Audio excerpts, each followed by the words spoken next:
ancient biblical prophets wrote about the future.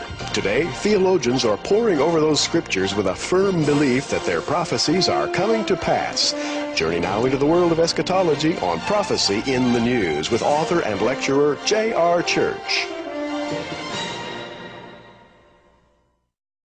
In the November edition of our magazine, Prophecy in the News, on page 5, we have an ad for an incredible book called Nephilim Stargates. We have the author with us today, Dr. Thomas Horn. This is the book. Here's the man. Gary Stearman is here. We're going to have a roundtable discussion on the Nephilim and how they get to planet Earth and what's going on today with UFOs, transgenics. Gary has the first question. Well, J.R., it's my pleasure to introduce Thomas Horn to our TV viewing audience. And let me tell you, this is going to be a great discussion. Hang on every word. Thomas Horn, welcome to Prophecy in the News. Well, thank you for having me on your program, J.R. And I've got a million questions. I've read the book. It's a fascinating read, and it links a lot of prophetic ideas together that maybe haven't been linked this way before. What's this book about, Tom? Well, I'll tell you what truly motivated me in this was and we can talk about this if you want to.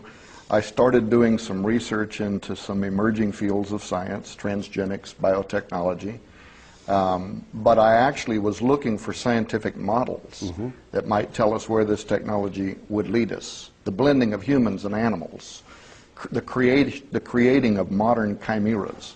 Yes. You know, what might from a scientific point of view, what might the benefits to humanity be? Interrupting a chimera, the idea of linking two different animals together into a single unit, such as the old gods of Egypt, a man's body and the head of a jackal, a chimera. Well, the scientific community is proud of this mouth with a human ear growing on its back, you know. Yes. We can make human ears and put ears back on people. This is basically what we're talking about, isn't it? Transgenic. Well, yes, certainly that was one of the early experiments that was being done. Now it's much more sophisticated than that. It's grown over the last 10 years in phenomenal ways. But what I could not find were models because the science was emerging so quickly. It's kind of like riding the bicycle while you build it. I mean, they were doing the research before they even knew what the ramifications of it might be, still are. Genetically modified crops are already showing us that they might impact the environment in ways we're not prepared for, but it's not stopping us or corporations from patenting seeds and putting out various kinds of crops. Some crops now that are part animal, crops that have fish genetics in them and things like that. Now, you're talking opening Pandora's box here, aren't you? Well, potentially we are. And this is where it went back into history. Was that this Pandora's box had been opened once before, because while I couldn't find models that would say where this may take us, either positively or negatively, we ran into this old story. And we started finding it in cultures around the world about the gods who had come down. And this was told in Greece, it was told in Samaria. There's references to what we believe connects to this in the book of Genesis. There were also other extra-biblical or pseudepigrapha books, but some of which are referenced in the Bible, that told this story of these superintelligences who came down. But one of the things that they did, and it seemed that it was required of them to blend the DNA of different species for some purpose that seems to relate to allowing them to incarnate themselves. The story in Greece, Zeus comes down, he marries a woman, or somehow he shares with her DNA, and Hercules, a mighty man of old.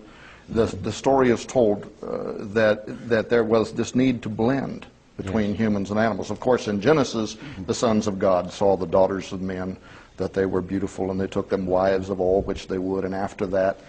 So these stories from Greek mythology of a man who's from the waist down is a horse, or of Pan, who was a man from the waist down was a goat.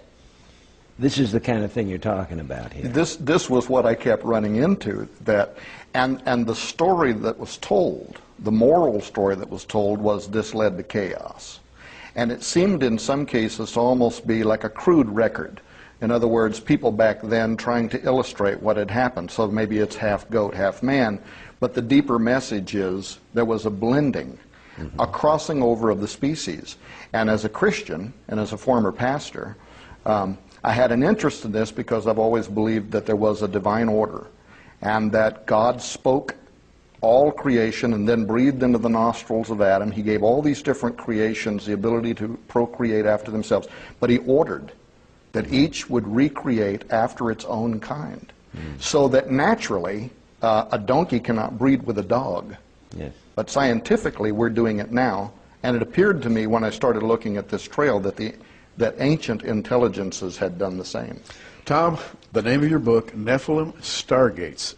Quickly, let's define the title. Stargate, and maybe you're thinking of the sci-fi program that's on TV. It's not quite that, but on the other hand, it's not that far away, is it? Well, first of all, I have to admit that I tried to pick what I thought was a very popular, well-known name that popular culture could identify with the idea that you are creating an opening, a portal. A portal, a gate through which, what comes through the gate? Well, even on television, it's aliens, and so I had an interest in that. I also think that there's also a kind of spiritual way to look at this. Okay.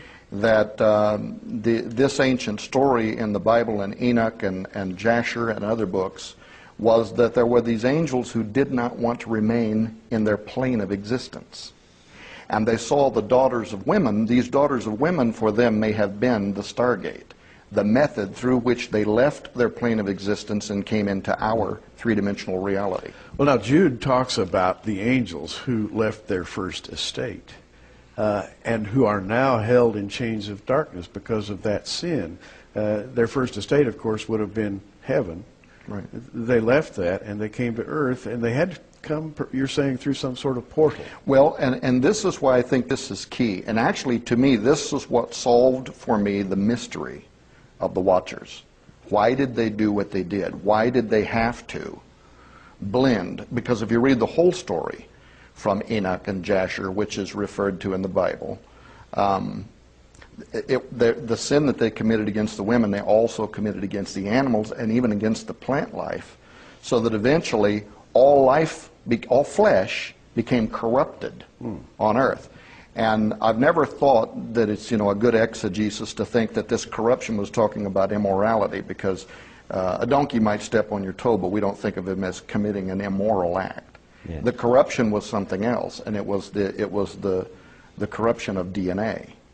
And through intermarriage and interspecies breeding over a long period of time, what God had created started becoming corrupted, until the point that it was entirely corrupted. In fact, the ancient book of Jasher says, in Jasher 4:18, it says, and after the fallen angels went into the daughters of men, then men began to teach the mixing of creatures of one species with another in order to provoke the Lord. And when I first found that text, I thought, well, it certainly would not have provoked the Lord if you were talking about hybridization, breed one horse with another horse. Right. You had to interpret it literally. They began teaching right after the fallen angels went into the daughters of men. They began teaching the blending of one species to another. Why would they have had to do that? That's the answer to the Stargate. Very good. J.R.? Well, I want you to get the book. We're talking about this book in particular, Nephilim Stargates, the year 2012 and the Return of the Watchers. That's a neat subtitle. I want you to get it. It's available through our ministry. Call the phone number at the bottom of your screen and order it today. It's $14.95 plus shipping and handling. Okay? I want you to get it. Tom Horn is here to tell us about it, tell us what he's written, how he wrote it, but you just need to get it and read it for yourselves. You can see I've got all kinds of little sticky notes here in it. I've prepared to talk about various subjects that are in this book. I've read the book. I heartily recommend it. You need to find out what happened when those sons of God saw the daughters of men in Genesis chapter 6. And how Jude talked about them then over near the book of Revelation, and how in the book of Revelation chapter 12 there's a war in heaven, and suddenly the devil and his angels are cast out of heaven to the earth. And then the statement, it says, woe to you people on earth, the devil has come down to you, knowing he hath but a short time. What's going to happen when the tribulation period gets here? Will there suddenly be an armada of UFOs around the world that'll just blink in from another dimension and then can't blink back out again? They're stuck here? Can you imagine what would happen to the world governments and how it could see the rise of an antichrist, a Messiah figure to save the world from these creatures? Well, you need to get the book, okay? Call the phone number at the bottom of your screen and order it. It's $14.95 plus shipping and handling. Gary? Well, JR, I'm fascinated. I've read the book, and again, you have to read it. We'll talk about it today, but I guarantee you there's much more in this book than we have time to cover. Tom, if you were trying to briefly let people know what your thrust was, what your purpose was in writing this book, what was it exactly?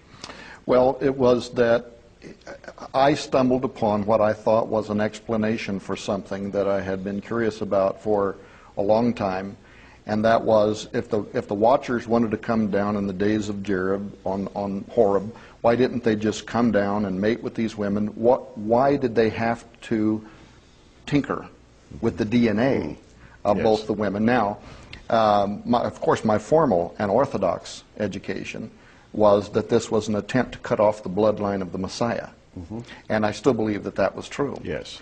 But what I became intrigued with was how could this lead to incarnation? Because that was also the story, that these were gods who walked among people. They saw them physically.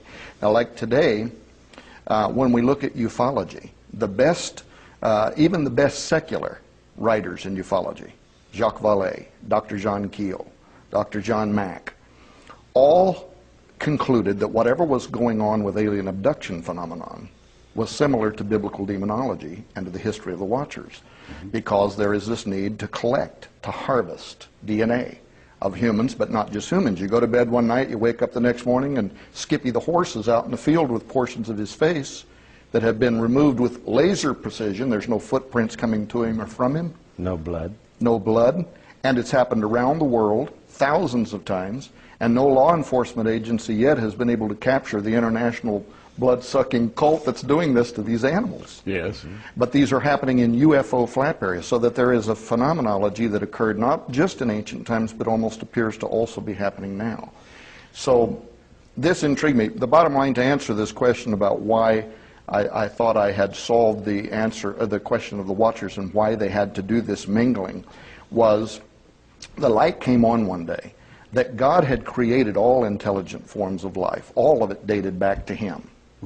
And He had kick-started it, and then put up a barrier between the species in order that each kind reproduce after its own kind. So meaning then that at the moment that the sperm of a dog meets ovum of a dog, and a dog zygote is formed, at the earliest moment of life, the spirit of a dog enters that being. The same thing is true of a human, a horse, any other creature, all dating back to the creation of God. Well, according to Enoch, these Watchers had participated with God in creation. They could not speak into existence like he could, but they knew something about genetic manufacturing. And they knew that in order to create a body for themselves to be incarnated in, they had to create something that God had not made. And that by breaching the species barrier, and this is why God had commanded the species barrier not to be broken, they had created something that was neither animal nor man. If it was part dog and part man, the spirit of a dog would not enter into it. It wasn't a dog. It wasn't a man, so the spirit of a man would not enter it. They had made a biological form into which they could incarnate themselves. And then they began procreating, which of course led to the great chaos of the Old Testament. So once I had my mind wrapped around this concept, and I'm trying to explain it in just a few words because I know we have limited time, it really helped me with understanding how what we're doing today in biotechnology may also be opening a gateway now for the return of something that we haven't seen in thousands of years. Wow. JR, this is fascinating. I have to ask, now we've introduced the word UFO. Do not leave us because we have brought UFO into a Christian conversation. UFOs. call them celestial transportation vehicles. There's biblical evidence that the angels use conveyances. In fact, tell us, Tom, about what you have written concerning angelic technology and the use of technology at that level. Well, there is a portion of, there was a book just before this called The Ahriman Gate, which was co-written with, my wife wrote it with me. And there is a portion in that book, there's a place in that book where this question is asked: why would angels use flying saucers? I mean, right. why? And part of this goes, as you know, to our own Western culture. From the time we're tiny in Sunday school, we have the angels flying around without the use of any kind of equipment. They have built-in wings. Yeah, they have built. But there is a character in the book who makes the case that if you look at creation, you note that everything God ever made had an adaptability and an ability to use technology, that he made them intelligent. Mm-hmm. So whether it's spiders weaving traps or other animals, the things that are invisible are known by the things that we see, the Bible tells us, so that the angels certainly would have had technological knowledge and would have employed it.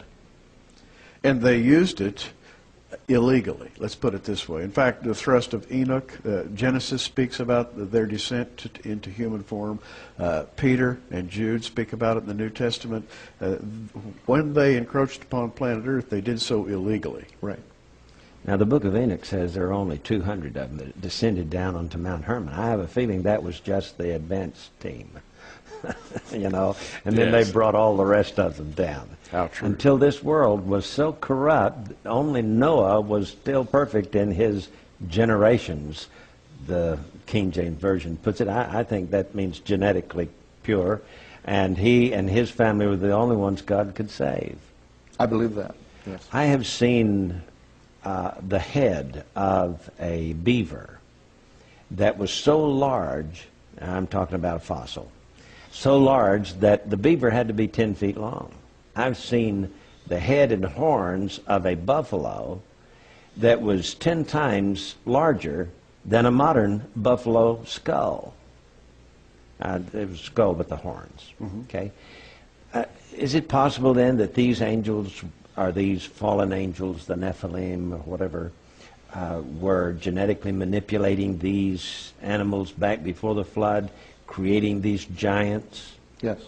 And that today the pure DNA, that which was saved aboard the ark and is roaming around planet Earth today, is what God originally intended. So they're not so big. Correct. And this forbidden technology, use that term, might also apply to the kinds of biotechnology, because now we're starting to do again what only the gods of mythology or the fallen angels did. Yeah. And so will this open a Pandora's box? Will this take us back the first time by flood, the next time by fire? And also, even when you follow through Nimrod, Genesis 10, and Nimrod began to be a Gibborim.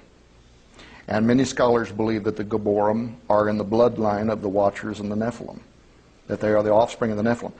What a fascinating statement. Nimrod began to be a Gibborim. I can tell you that recently In other words, you can take an adult and change the DNA structure, and through some kind of a virus or nanotechnology, they can go throughout the body and change every single cell to be different from the original. And we have this record that Nimrod became a rebel. Mm-hmm. At some point, evidently, made decisions. Now, recently I began to be a diabetic. Mm-hmm. I was making poor choices about eating, working too many hours, not taking care of myself, and I was genetically predisposed to become a diabetic. It didn't mean I would, but it was in my bloodline. Now, think of Nimrod. He began making changes, and he began to become a rebel, a mighty hunter. And suddenly it says in Genesis 10, he began to be a Gibborim. The very next chapter, what does he do? He sets out to build a tower whose top would reach into Shemayim, the dwelling place of God. Whose top would reach into Shemayim, the dwelling place of God. I've often wondered if when he began to become something different, were his eyes then suddenly opened to a plane of existence that the watchers would have been able to see, but had been closed off to humans. And suddenly he goes to a specific place and he starts building a tower. This too could be forbidden technology, because maybe he then suddenly could see into the dwelling place of God. Maybe this was a rebellious act, but he suddenly had this interest in building. So you're saying that, let's take, for example, dogs who can smell tumors. Right. They have a sense of smell that we don't have. Correct. So it's possible that if altered genetically, we could smell tumors, or we could see beyond what our physical eyes see. We could see into the infrared spectrum, or we could see into the ultraviolet spectrum, or even wider than that, and see things that we currently don't know that are there. That's a brilliant observation. That's and you know, the amazing. whole transhumanist movement now, they are in love with where biotechnology portends to take us, including opening new modes of perception by integrating our species with the animal kingdom. And Balaam's donkey could see the angel. Balaam couldn't. Animals may be able to perceive levels of reality around us, which for our own protection, God has not allowed us in this condition to see. And so most certainly, we're looking at a technology now that could take us to a point. And if you think about this building a tower whose top would reach into heaven, think about how there is a record that upon tall locations, heaven was attainable. When Jesus returns, his feet will touch the top of the Mount of Olives. Moses goes up upon the Mount of Sinai to communicate with God. The angels descend upon Horeb in the days of Jared. The watchers do. There is a record, and it's seated deep in our human psyche too, that we go up on high towers to reach God. Why is that there? Because there may be places where, if we could see those locations, there are specific locations of entry. This could have been a great rebellious act, and it takes on a whole new prophetic angle when you start thinking about why we're in Iraq, Babylon now, and set up a military presence where we believe was the ancient location of the Tower of Babel. And we've just barely touched some of the subjects that are in this book, Nephilim Stargates, the year 2012, and the Return of the Watchers. It's available for you from our ministry for $14.95 plus shipping and handling. Call the phone number at the bottom of your screen and order it with Visa, MasterCard, American Express, or Discover card. We'll be glad to get it out to you right away. We have them in our warehouse, and we want you to get them. By the way, you're watching this television program. We invite you to go to our internet site, prophecyinthenews.com, for another more lengthy interview with Tom Horn. So be sure and check out prophecyinthenews.com. Gary? Well, JR, I'd like to raise a kind of an associated topic. In Genesis 6:4, it says there were giants in the earth in those days and also after that, meaning after the flood, I think. And Jesus made the remark once that as it was in the days of Noah, so shall it be in the days of the coming of the Son of Man. In other words, they were doing things in the days of Noah that were astounding, and that's a lot of what Nephilim Stargates is about. Tom, the suggestion is that what happened in the days of Noah will come full force in the days just before the second coming of Christ. That's exactly what I believe. I mean, we're seeing the unfolding of biblical prophecy, sciences that can take us back so that we can accomplish what was once forbidden and what ultimately led to the flood. Yeah. Now, you call them watchers here. Tell us the origin of the term watchers. Watchers is a term that Enoch, an extra-biblical prophet, used, but who is quoted in the New Testament. The book of Jude and Peter both refer to his writings. And he tells the story of 200 very powerful angels called watchers who came down from heaven, and these were the ones who set about to create the Nephilim. And what about 2012 here? What's that mean? Well, the year 2012, because in this book I also talk about some of the belief systems outside of the Christian circle that might somehow harmonize. I wrote a book one time called The Gods Who Walk Among Us, in which I offered a proposition that I saw, as a pastor, I saw some of my kids in church, and they were taking these comparative religion studies at school, and it was messing them up. because they were getting confused. You know, this religion's no different than that religion because they're all saying much of the same thing. And I put forward a theory that there was an original revelation that came from God. And after the fall, it became splintered and dispersed among the nations, but people kept those traditions and adapted them to their own histories. And they became oral histories. Now, I think this 2012 here is connected with the Mayan calendar. The Mayan Tell calendar. us about that. Right. Well, yeah, December 21st, at exactly 11/11 in the year 2012, the Mayan calendar will reach its zenith. That'll be the end of it. It's also the end of the Aztec long calendar. And that is a time in which they believe that their great and terrible god, Quetzalcoatl, is going to, the skies are going to open, or a stargate is going to open. In one theory, a rope ladder is going to descend and he'll come down on it. In another theory, however, a winged ship will appear with the return of Quetzalcoatl, the ancient god of the Aztecs and Mayans. Kukulkan to the Aztecs. Wow. JR, one thing we must add right here at the end is that Tom has done, I think, remarkable research on the connection between ancient Greek mythology and the Bible, showing how the Bible really reflects what the pagans were talking about as best they could in their histories. Very good. Well, thank you. Well, it's an interesting book. It certainly is. We have just about a minute or so. I think it's important for people to understand that Jesus Christ is the Son of God, and that He came down to this earth 2,000 years ago and died on Calvary's cross to give us eternal life and to pay our sin debt. So there is a war going on between good and evil, God and the devil, Christ and Antichrist, and these Nephilim are a part of the enemy. Jesus is head of the good guys, and I want you to know that you have a choice to make. It's either for Jesus or against Him. And right now, in your normal human state, you were born in sin with Adam's sin upon you, and so you don't have to make a decision if you want to go to that place where all the Nephilim are going to end up one of these days. But if you want to go to heaven with the rest of us, you need to receive Jesus Christ as your personal Lord and Savior. So I encourage you to just pray a simple sinner's prayer. Ask the Lord to forgive you of your sins and to save you. He will, you know.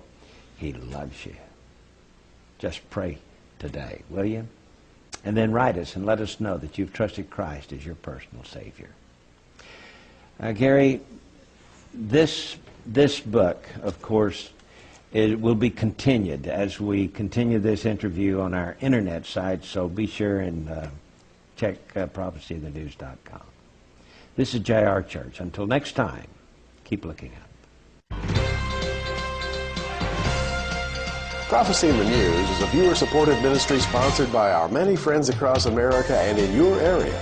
For your gift of $10, you can receive a special edition of our current program on audio tape, or for a gift of $20, we'll send you our programs on videotape. For either order, call the 800 number on your screen right now.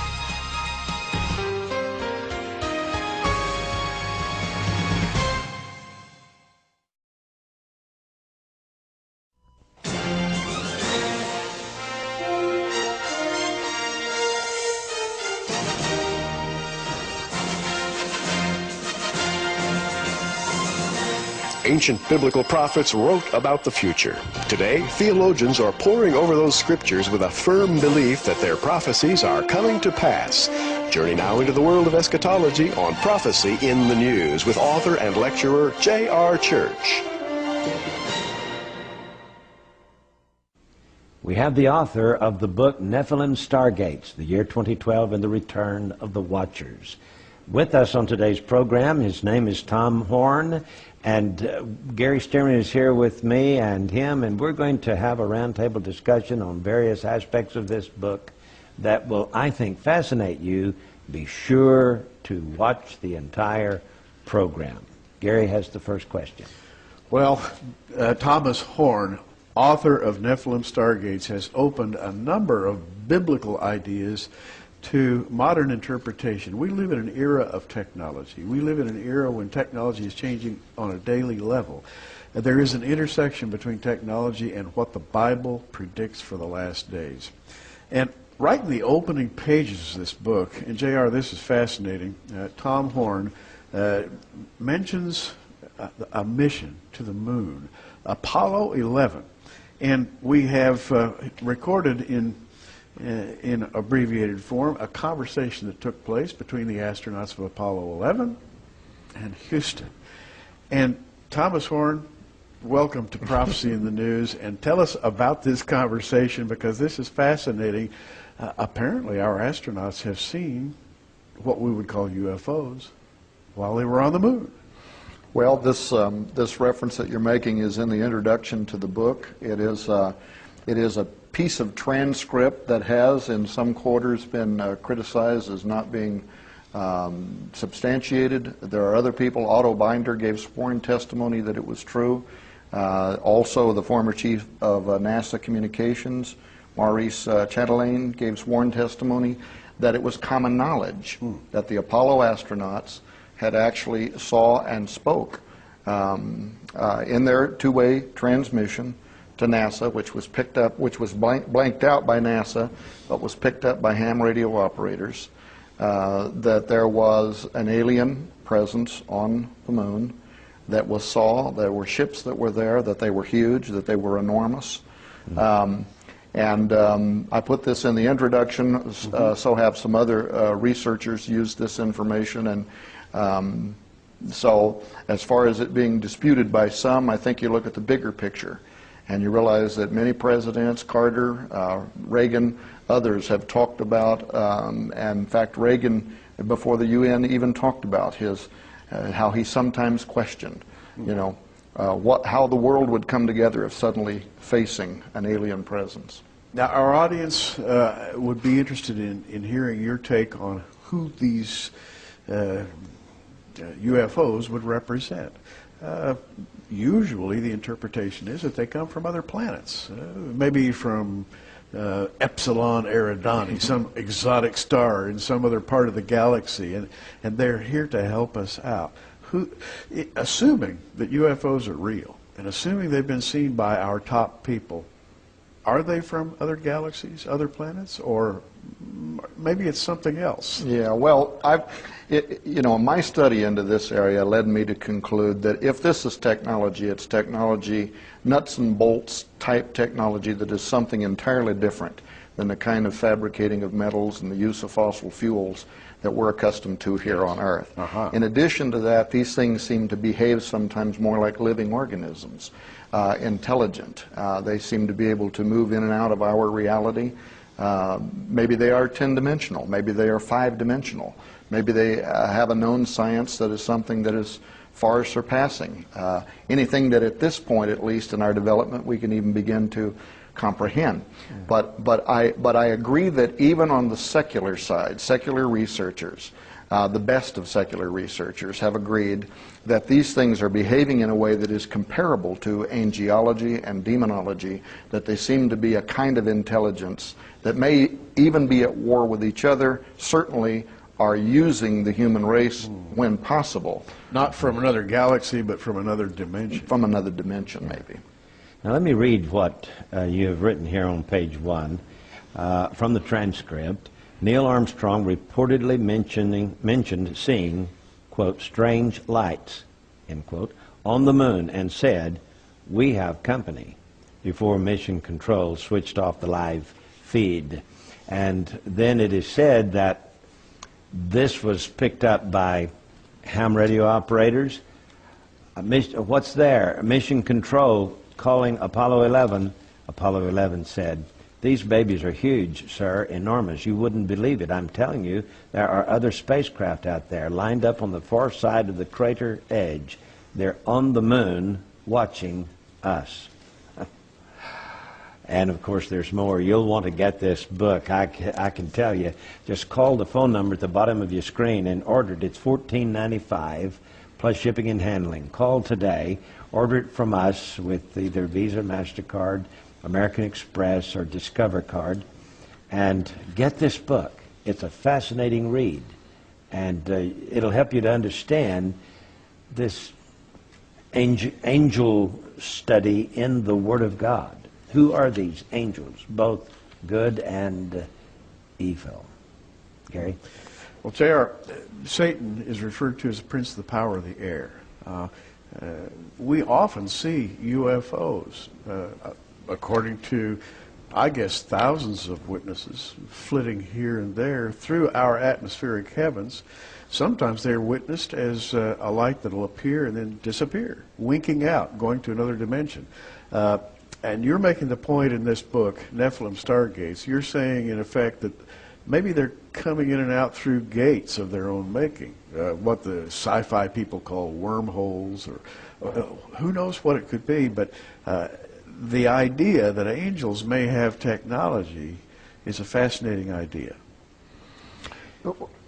By the way, you remember the Book of Enoch? Now, in the Zohar, the rabbis wrote that these angels were seen going through the sky, much like the birds in the opening chapter of Genesis. This was written in the Zohar. But Enoch goes on to say that they didn't, and by the way, from this came the idea that angels had bird wings, you know, white feathers, and they could fly, which is not really aerodynamically designed for this atmosphere. That's true. But Enoch said they flew around in flying houses, and that he entered these houses and looked up and down the hallways and saw what the floor was made of and the walls were made of. He uses the term flying house, which I think is fascinating. Tom, this is fascinating to me, because, and for the sake of our Christian friends who are watching today, and they're saying, well, these fellows have gone completely around the bend. We haven't gone around the bend as far as you may think, because the Bible speaks volumes about angels traveling in vehicles. Elijah, for example, was picked up in a fiery chariot, and if we saw that today, probably we would say, there's a UFO picking up Elijah, would we not? Right. And even down through history, you know, there are pieces of artwork in the 16th century, other periods of time, where church fathers would detail in paintings what was seen by parts of their flock, or out in the country that was seen by the Fatima apparitions. I mean, different times and different places where people have recorded a phenomenon, and the language seems to be similar. It was circular in shape, it moved erratically. My wife and I were driving years ago, and I thought I saw a speck of light moving across the windshield. And the more I looked at it, the more I realized I was seeing something that I couldn't account for. It was circular, it was very high up in the sky, it was moving erratically, it was breaking every law that I knew, you know, about how craft would be able to move through the sky. Stopped, my wife got out, and we watched it for a few minutes. And we didn't tell anybody that day, but the next day, all across the Northwest, from Oregon to Seattle, people reported that they had saw something moving through the sky, and they called it a UFO. The Statesman Journal referred to it as UFO. So was it angelic? Was it something that we couldn't explain? Certainly we couldn't explain it, and neither could anybody else who saw it, but it wasn't known craft as we understand it. The reason why I also think that what's going on with these craft is because in what's called UFO flap areas, there's also a phenomenon that occurs, alien abduction. These things seem to have an interest that can be interpreted as malevolent, demonic, and secular researchers have said the same thing. Now, in 1 Samuel 28, when Saul talks to the witch of Endor, asks her to bring up Samuel, you say in your book that she saw gods ascending out of the earth. Tell us about that. Well, this is what she said. And she was, the Hebrew phrase for her was a maiden of the Ob. The Ob is a word that's used throughout both Hebrew and also even ancient Canaanite religions to describe the spirits of humans or gods or other superintelligences. It goes back to ancestral worship, where our ancestors were deified by non-Hebrew faiths, and they practiced communicating with them. When she saw this, it startled her. Here was a woman who was familiar with doing this. She was accustomed to doing this. This shook her up. This was something unusual. But So she could see with her eyes what normal people could not see, and she saw beings coming up out of the ground. Right. Like walking through a solid wall. And that's one part of what I do in this book, is I talk about how, according to Scripture, there are intelligent spirits that are bound in certain places, sometimes in the earth, sometimes they're in the sky, sometimes they're in the sea, and that under unusual or extraordinary circumstances, sometimes they can move from those points of location, as in the case of the Witch of Endor, or at least communicate, especially when they're sought out, especially when we go looking for them. There's another place in the book where we talk about the Alamantra working and some of the other intentional efforts to open a dimensional vortex through which you could bring an intelligence. Yes, you mention in your book here a bizarre story of Aleister Crowley back in 1918. Tell us about that. Yeah, and back in 1918, he was the head of I think it was called the Ordo Templis Orientis, a very esoteric branch off of Masonry and some other, illuminated forms of religion. And he had also been involved in British intelligence, a smart guy, but he became very involved in the occult. And he had an interest in performing an incantation that would open a dimensional vortex. He called it the Alamantra working. And he went through a whole series of spells and workings. And at one point he claimed that he was successful, that a rift opened and that a being came through it, which he called Lam, L-A-M. And even though this was approximately 100 years ago, the image that he drew of Lam is startlingly similar to the alien grays that people have drawn for centuries since then. Amazing. That is fascinating. In fact, this opens up all kinds of thoughts and questions. You're talking about a stargate being a rift or a door in time-space. And you're saying that angels travel to and fro through these rifts or doors, and that would include fallen angels, the fallen angels the Bible talks about. And that's essentially the thrust of your book. The fact that they did it, the reasons why they did it, and what they did to humanity that ultimately caused the Great Flood. That's kind of the thrust of your book, isn't it? Yeah, that's exactly right. Okay. How about that? Well, J.R. Now, some 30 years later, Yeah. after this Aleister Crowley event, the men who built the Jet Propulsion Laboratory and his friend L. Ron Hubbard opened another gate. That's didn't right. They? Tell us Well, they about were that. devotees. They were actually students of Aleister Crowley's, Jack Parson and L. Ron Hubbard, and who started, of course, Scientology. And they wanted to go back and repeat this effort, but they didn't want to bring Lam through. They wanted to bring through the whore of Babylon. They wanted to bring through this anti-feminine, if you will, the ultimate, and have it incarnated within a woman. In fact, if you go and read the rituals that they performed, it was very much sexual magic. They had a woman who was willing to be the host to bring through the whore of Babylon. And what I think is ironic is they also claimed to have some success. In fact, Jack Parsons wrote about how on the third day of the performing of this effort, that a light came through, a rift in space in front of him, something hit him and knocked his book out of his hands. So they were definitely dealing with occultic powers, if their story is to be believed. But that was accomplished in 1947, the same year that Kenneth Arnold was flying his airplane across the Northwest and suddenly saw what has now become the classic definitions of the startings of the whole UFO phenomenon. And then Flying came Roswell. saucers. Roswell the same So year. you're saying that these two guys may have opened the rift and let these other UFOs through? They may have, but at a minimum, they were certainly trying to do something. And of course, Parsons went on to found the Jet Propulsion Laboratory, very much had an interest in propulsions and technology. And L. Ron Hubbard went on to start the Church of Scientology. Right. And of course, if you understand the Church of Scientology, there's a very powerful alien force that is involved in our evolution. That's amazing. Well, you say here, the whore of Babylon walks the earth today. They let her through.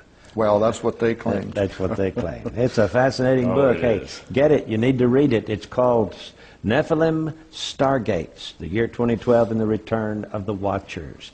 It's available through this ministry for $14.95 plus shipping and handling.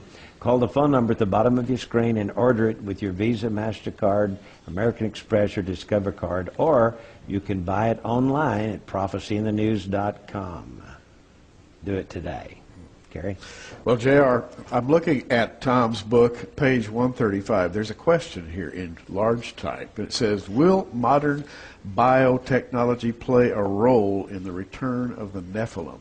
Now, the Nephilim being the fallen ones who populated the earth in the days of Noah. And Jesus said the days of Noah would return in some form. It would be like that just prior to the second coming. Well, he said they were marrying and giving in marriage. Yes. That's what these Nephilim did when they took daughters of men. Absolutely. Now, the question is, modern biotechnology, it kind of scares me a little bit, to be honest, when I read about biotech and transgenics and so forth. Speak about that a little bit, Tom. Well, it's a phenomenon. I mean, Leon Cass, the former chair for the President's Council on Bioethics, immediately after serving his tenure on that board, wrote a book in which he said that we are right now standing at the gateway for redefining what it means to be an animal, what it means to be a human, what it means to be a superhuman, and then he went on to say what it means to become a god. You might remember also, following the Council on Bioethics report, that President Bush stood up during one of his speeches and called for legislation to outlaw the creation of human-animal chimeras. That wasn't so long ago. It's already been approved in Australia. It's approved in Great Britain. Wow. They're approving patents right now for creatures who do not have to be destroyed at 14 days. And so it seems like we're being warmed up now for what is inevitable, and that is the whole transhumanist movement. And by the way, the transhumanists are not fringe. I've been on their shows. I've debated Dr. James Hughes, who is one of the primary figures in the transhumanist movement. He's a college professor. He is a bioethicist that teaches at Trinity College in Hartford, Connecticut. His buddy Nick Bostrom actually earned his prestigious seat at Oxford University by doing his thesis on transhumanism. They're very excited about it, and they talk openly about opening these new modes of perception, these new human modalities, through merging our species with animal species. This thing is out of the box. The train is in motion. I don't see that there's any way we're going to stop it, and to me it's very prophetic. So, and that's part, of course, of the motivation for writing this book. Well, let me throw another quick question at you. There's something else that's happening today, and back to UFOs again, UFO abductions. And some people say that UFO abductions involve transgenics, that is, experimentations on abducted human beings, and the people doing the abducting would be the people you're talking about, the Nephilim, perhaps. Well, perhaps, or something related to them. Fallen angels working in league with maybe some other plan that we don't understand. John Keel wrote about that. Dr. Mack, in his interviews with abductees, wrote extensively about how he found similarities in these stories about how these beings seem to come through a rift, if you will. And they're interested in collecting and harvesting human matter, also animal matter. And Vallée, he hypothesized that this was for the purpose of creating a body into which these things could extend themselves into our material reality, and even that there might be those that walk among us right now, pretending to be entirely human. But pretty soon, we're going to have humans through biotechnology who are becoming transhumans, and the ultimate goal is post-humanity, something that they see as ultimately our evolution. Now, if Jesus does not come back soon, all this can lead us down a very dismal path for humanity. That's correct. We're already seeing in genetically modified crops that the mixing of living organisms in ways that neither evolution, if you buy that, or creation, if you're a believer, neither one of those allowed for. And we're already finding out. I mean, rats that were being studied by Arpad Puste and others, When given the opportunity to eat genetically modified potatoes or non-genetically modified potatoes, the rats would go directly to the non-genetically modified potatoes. They only eat the other ones if they were being starved. We can't even understand at what intelligence level they could understand the difference between genetically modified and non-genetically modified. When they were forced to eat the genetically modified crops, their offspring died at half-life. There are other genetically modified crop fields that have been planted that downwind have caused people to begin developing respiratory problems. But we're not waiting. We're not waiting. The FDA has already approved clone meats, much of the genetically modified crops. Giant corporations are driving this because there's billions of dollars to be made in this industry. Pandora's box. And Tom, JR and I are on the same wavelength. I was going to ask a similar question, the one you asked, namely, from a prophetic perspective, you've studied these things. How close must the coming of Christ be? Well, this is, partly the reason I chose to put the year 2012, even though it's related to Mayan and Aztec, but is to emphasize to the popular culture, because I don't want just to preach to the choir. I want people at large to buy this book and read it so that they can get the sense that there is a clock that is ticking down, and that biblically it's true, but even cultures outside of the Bible understand that we're living at a period of time, an accelerated time, where things are occurring now. And isn't it astonishing, isn't this astonishing, that at a time when biotech can now repeat a science that was only maybe performed once before by the Watchers who brought the world to, who caused the world to ultimately wind up at the flood, that we have invaded Iraq and potentially will Iran. At a time when biotech is capable of doing what the Watchers did. We went into the home of the Tower of Babel, which is related to Nimrod, and in the first show that we did, we also connected those dots there, that this may be the only place on the face of the earth where the Bible actually identified a location of a stargate. We went there. We're not exactly sure what our interest is in being there, but Isaiah the prophet says this concerning, this is, by the way, from the Greek Septuagint, so I hope it's okay to quote from that. Isaiah 13:1-3 says, "The vision which Isaiah son of Amos saw against Babylon, Iraq, or the location of Iraq, lift up a standard on the mountain of the plain, exalt the voice to them, beckon with the hand." Now listen to what he says. "Open the gates, ye ruler. I give command, and I bring them. Giants are coming to fulfill my wrath."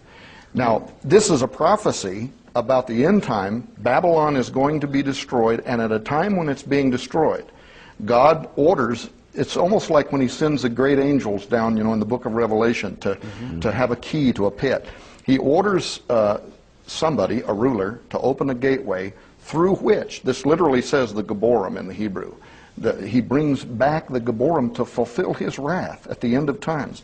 And it's at a time when Babylon is being invaded and destroyed. So on every level, when you look at what's transpiring in the Middle East, when you look at what's transpiring in science, when you look at much of the indication that we are probably moving toward a time of official disclosure of alien technology, and even some of the world's greatest religious organizations are preparing their people by writing theological essays and books, that this will not challenge our orthodoxy, that the church is going to be okay. Well, how much of a coincidence can it be that our Middle East headquarters is in Baghdad, which is like 60 miles north of old Babylon? Right. Rather an interesting coincidence. Well, and the New York Times ran an article recently in which they were discussing how that the U.S. government and the Baghdad government and the United Nations are entertaining an idea to turn Babylon, ancient Babylon, into an international cultural center, to invest billions of dollars into it, to turn it into an international cultural center, to essentially rebuild it. So in terms of prophecy, no matter which direction you look at this, you could interpret the bits and pieces in different ways, but we're living in various prophetic times. And when John wrote that a star fell from heaven and opened a bottomless pit, and out of it came locusts to go and torture men for 5 months, we and earlier generations could not understand or comprehend what he was talking about. But this idea of gates, this idea of the Watchers coming back, and plaguing the earth during the tribulation period.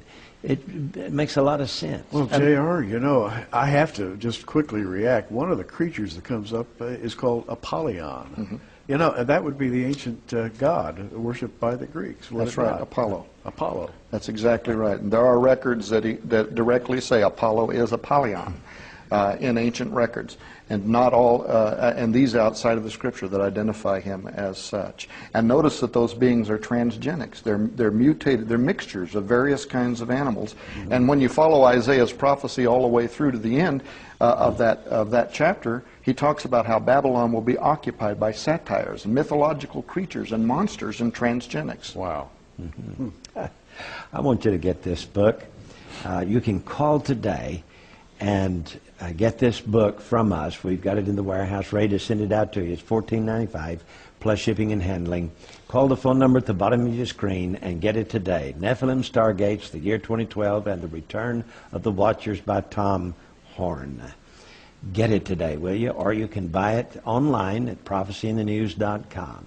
So look it up, order it today. We'll get it right out to you. You know, Gary, we've got just less than a minute. Yes. It is important in the discussion of these negative angels to let people know that there are some positive angels out there, and Jesus, who is the Son of God, who loves us. Can you imagine? God so loved the world that he gave his only begotten Son, that whosoever believeth in him should not perish. That means that this world doesn't have to perish. God has a plan of salvation, a way by which you can receive Jesus Christ as your Savior. You can be born into the family of God. I would urge you right now to just bow your head and tell the Lord you know you're a sinner and you're sorry. Ask him to forgive you and save you. He will, you know. He loves you. This is J.R. Church and our guest today saying, keep looking up. Prophecy in the News is a viewer-supported ministry sponsored by our many friends across America and in your area. For your gift of $10, you can receive a special edition of our current program on audio tape, or for a gift of $20, we'll send you our programs on videotape. For either order, call the 800 number on your screen right now.